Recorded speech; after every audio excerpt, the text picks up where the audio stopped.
Thanks, Galen. It's great to be here because this is the first time I have been able to speak to this crowd and have a CPA Canada update.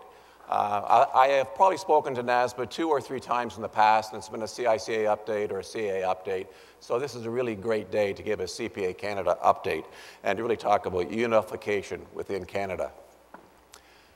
And this will work if I do that, right? Help me, guys. There we go. Okay. I talked about unification last year, and I don't want to go over all the slides I did last year, but the first couple of points on this slide are just a primer in terms of why and how we did this within Canada. I'll spend most of the time on the last 3 points on the slide, which is where we are today, when will we be done, and some cross-border issues that moving to CPA within Canada creates. So first of all, why did we pursue unification within Canada? We have been at this for about 2.5 years. If you think about Canada, it's a country of 35 million people. We had 3 designations within Canada, CA, CGA, CMA. And in Canada, you get your designation from a province or territory. Just like in the US, you get your CPA from a state. So in terms of the profession within Canada, we had 40 governing bodies involved with the profession within Canada with a population of 35 million people. It was not as efficient as it could be. It was not as effective as it needed to be. We all knew, as a profession within Canada, that we wanted and needed more influence. We wanted to influence not just domestically, but internationally, because the world was going global. The world was getting smaller. We are very proud of the tradition we have within Canada in terms of the influence we have, in terms of international standard setters. We are one of the only accounting bodies, probably still left in the world, that is primarily responsible for the setting of accounting and assurance standards within Canada. All of that is funded, and all of the staff involved in that are employed by CPA Canada. When you look at IFAC, Jim Silf was here yesterday. We have good participation in all the IFAC committees, and we are the only accounting body in the world, to my knowledge, that funds the ISB. But we knew as one, we could have much more influence going forward. So that's why we did it. In terms of why CPA, we had 3 designations already, CA, CJ, CMA, why not just pick one of them? It was pretty clear to us very early on that if we adopted one of those designations, that the whole unification process would probably be doomed to failure right from the outset. And that's because other bodies would have to give up their designation. So just imagine if we were doing something in the US where we were changing the designation within the US and you had to give up your CPA. Well, you're very emotionally attached to it. You don't want to give it up. We also knew that if we picked one of the designations, that it would involve giving away the designation to people who had not gone through the process that some people had gone through to get that designation. Again, that's a very emotional issue. So we knew we needed an approach that there was no give up of designations, no giveaway of designations. And luckily, the CPA was there. Now, we did a bit of a Canadian twist on it. It's chartered professional accountant as opposed to certified public accountant, but it's CPA. And the way we did it in Canada is that everybody would get the new designation. You get to keep your old one. If you're a CJ, CMA, or CA, you get to keep that. You don't have to give that up, but you get a new one, CPA. And for the first 10 years, you would tag that legacy designation to your new CPA designation. So as the slide shows, you'd be a CPA, CMA, CPA, CGA, or CPA, CA, depending on what your legacy designation was. And that would go on for a period of 10 years. And the only individuals who could use CPA on their own would be those who graduated from our new CPA certification program, which I'll talk about in a second. Okay, so let me just go on now and talk about where are we today. I have 10 points on this slide, and the first point I actually have to change because I did these slides about 10 days ago. I had to travel in Asia prior to coming here. The first point on the slide says 38 of the 40 bodies are engaged in unification. As of today, 40 of the 40 bodies are engaged in unification.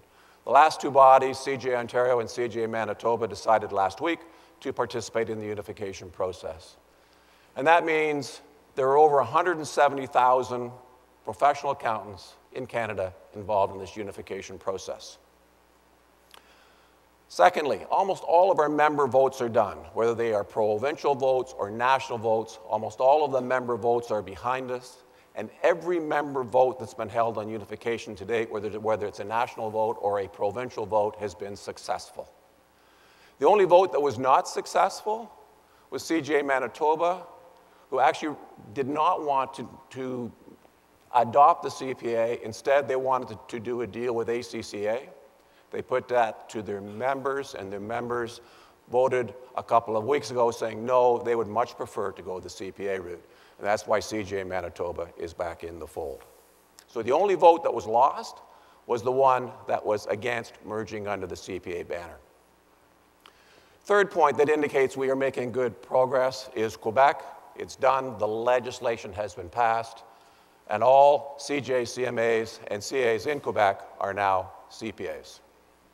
In Ontario, all CAs are now CPAs, and a pathway has been created so that all CJs and CMAs can become CPAs. And that means there are over 70,000 individuals in Canada right now who have the CPA designation. Fifth point on the slide, provincial legislation. Very important to get this done because, as I said, the profession is regulated provincially in Canada. You get your designation from a province. So to actually effect unification within Canada, we need new legislation in every province. Like I said, we already have that in Quebec. The good news is that all the other provinces are engaged in this, and we expect that within the next 12 to 18 months, we'll get implementing legislation in almost all, if not all, of the other provinces and territories within Canada. 6th point, CPA Canada. We have actually created it. CICA and CMA Canada, two of the three national bodies, created CPA Canada on January the 1st, 2013, and on April the 1st, CICA and CMA Canada transferred all their operations and all of their employees to CPA Canada. So CPA Canada is now the operating vehicle at the national level within Canada.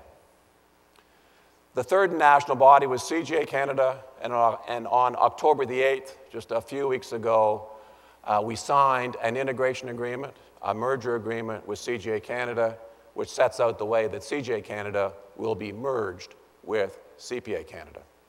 Again, great progress. The 8th point is probably the key one, because in terms of unification, well, it's the key one other than the designation. The other key point was, what's the certification program going to be going forward?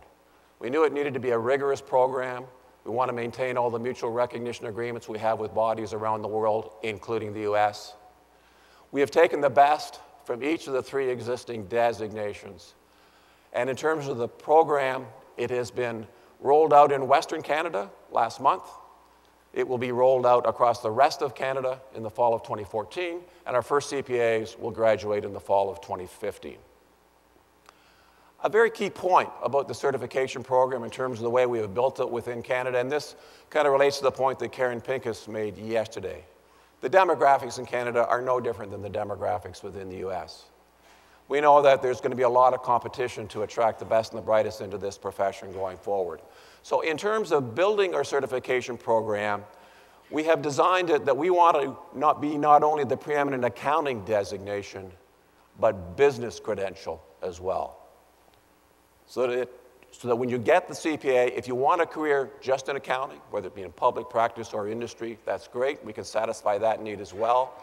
But if you want a career in business, it's a great platform. And we know the competition for kids who want a career in business, really in Canada, there's three choices. They get an MBA, they get a law degree, they may not want to practice law. In fact, they likely won't practice law, but they use that as a platform for their career. And we want the CPA to be the competitor against MBAs and people who want a law degree. And the advantage that you'll have with a CPA as compared to an MBA or a law degree is that you'll never be afraid of the numbers. It's a very simple concept, but if you've been in practice, I used to run PwC prior to doing this gig, and you know it's very important. How many clients have you seen? How many even CFOs have you sometimes seen who are MBAs? And they're just a bit afraid of the numbers. And that'll be the key competitive advantage that we will have, and we believe we will have, to be extremely successful within Canada. Ninth point on the slide, we have launched our new CPA logo. It's on the bottom of the slide. It's got the iconic maple leaf on the side to really identify it as Canadian. I guess, as you know, Canadians often say A, so we could have said CPA A. We could have put an A up there instead of the maple leaf, but even we didn't want to go that far. Final point on the slide is last month we launched our Cpa Ad Campaign. And we had to give a lot of thought to this because we've done advertising in the past, but the advertising in the past was really about sustaining an existing brand, in my case, CA. Okay, and we're in a much different game because we're building a new brand, CPA. So we actually did some surveys in terms of the public, in terms of just trying to sense awareness of the CPA brand. And unaided awareness amongst the general public of the CPA brand in Canada was 1%. 1%. So in terms of the general public, that's where we're starting from. So the ad campaign that we have put together, at least the first phase of it, it's just to build awareness. So it's a different type of ad campaign compared to the types of ad campaigns that you would see from accounting bodies elsewhere. And like I said, this is the first step in it. We have done various aspects. We have print media. We have stuff in airports. We have some TV. I got a short 2-minute clip that shows you a number of aspects of the ad in a 2-minute clip. At the front end, you'll see 3 10-second TV commercials, which you'd often see kind of at, if you looked at a typical commercial break, it would be at the beginning, the middle, and end of that commercial break. So you hit them again, and you hit them again. At the end, there's more of a 30-second commercial, but you'll see the variety of the types of things that we have done, again, to try to build awareness of the CPA brand. And the one thing that's new, obviously, about CPA in Canada is the letter P. And it's the word professional, and we've played off that in terms of the word pro within professional as we've launched these ads. And now we'll see if technology works.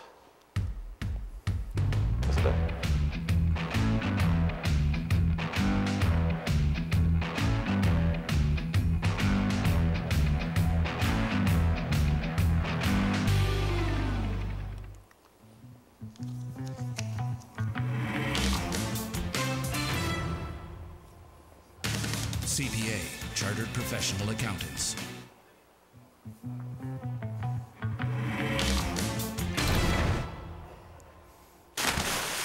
CPA, Chartered Professional Accountants.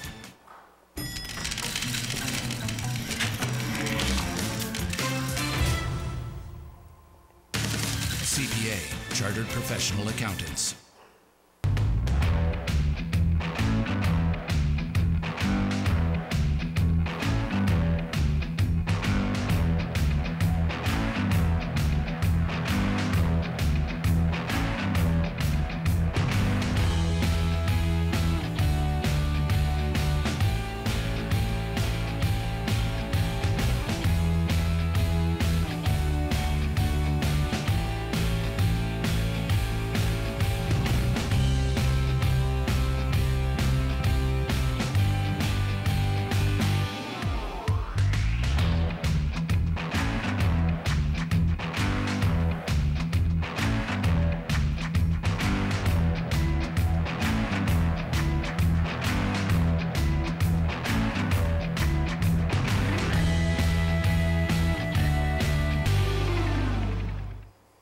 So, you're a CPA. What's the P all about? Well, it's about... our plan is on target. Here! We're all set! It has to be there!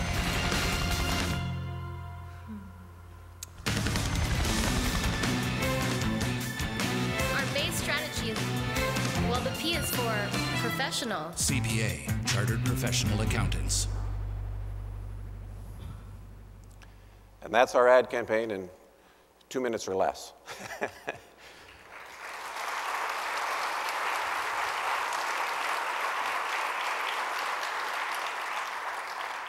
I must admit, I do like that 30-second commercial where she pauses and bends over and kisses her daughter on the head. I think that's a very nice piece of it. So, when will we be done? Like I said, we have been at this for 2.5 years. So you think, aren't they done yet? And we need to complete the merger of CPA Canada and CJ Canada. We will do that within the next year. We need provincial legislation in all the provinces, as I said. Hopefully that's within the next 12 to 18 months. Again, with the re-entry of CJ Manitoba and CJ Ontario in the last week, we need to engage them, get final merger agreements done with those two bodies as well. As I said, in 2015, it starts to feel like it's really done because that's when we're graduating our first CPAs. So there's still work to do. But, when I first talked about unification only a couple of years ago to this crowd, it was, yeah, well, skepticism, let's see if it happens. It was all around if it would happen. We're way beyond the if now. We're now just into the when and how, and unification is a reality within Canada. So,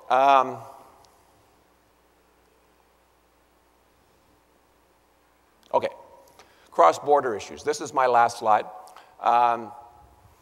Canada moving to CPA, will create some cross-border issues because we both use the same initials. So as the slide says, what do you do with a Canadian who's, got the CPA in Canada, comes down into the US and uses it. You have a US CPA going to Canada. We have issues with the mutual recognition agreement, et cetera.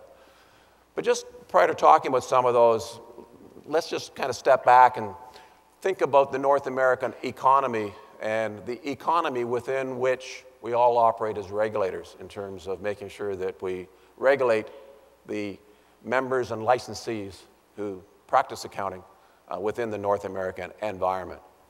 We have an economy that is extremely integrated. We have a free trade agreement. We have NAFTA.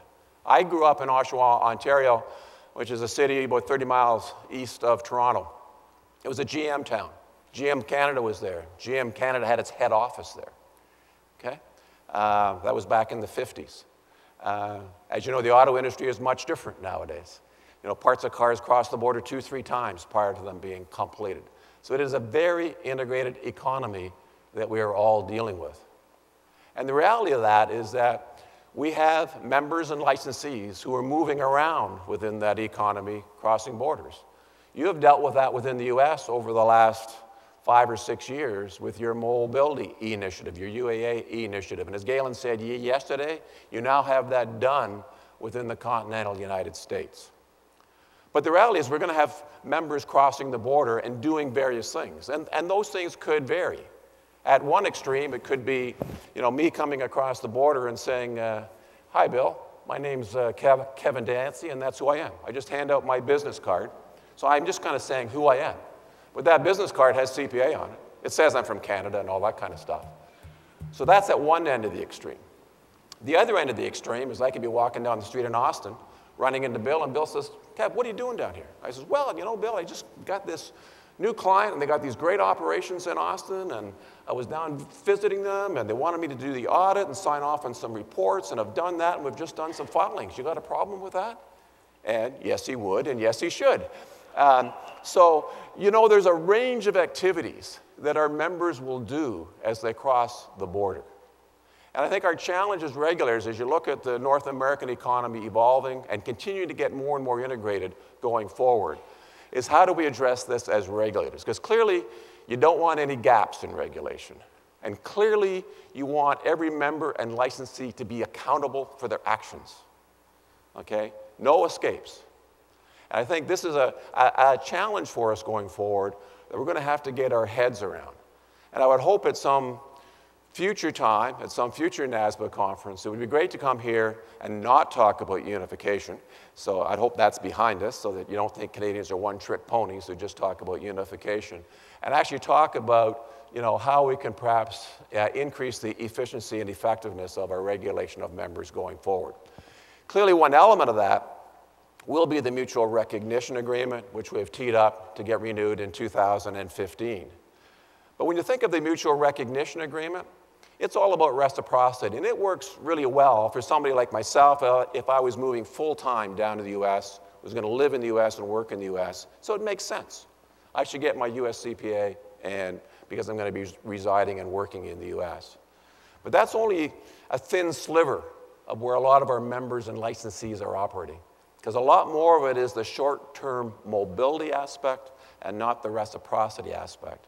I think as regulators collectively, we need to think about that, again, just to make sure that every member is accountable, that the regulation is efficient and effective, and that we are as successful as we can both be, both within Canada and within the U.S. And that's the point I'll leave you on and turn you over to Bill Tracy, who I don't think needs any introduction, but I guess Galen is going to give him an introduction. Thank you very much.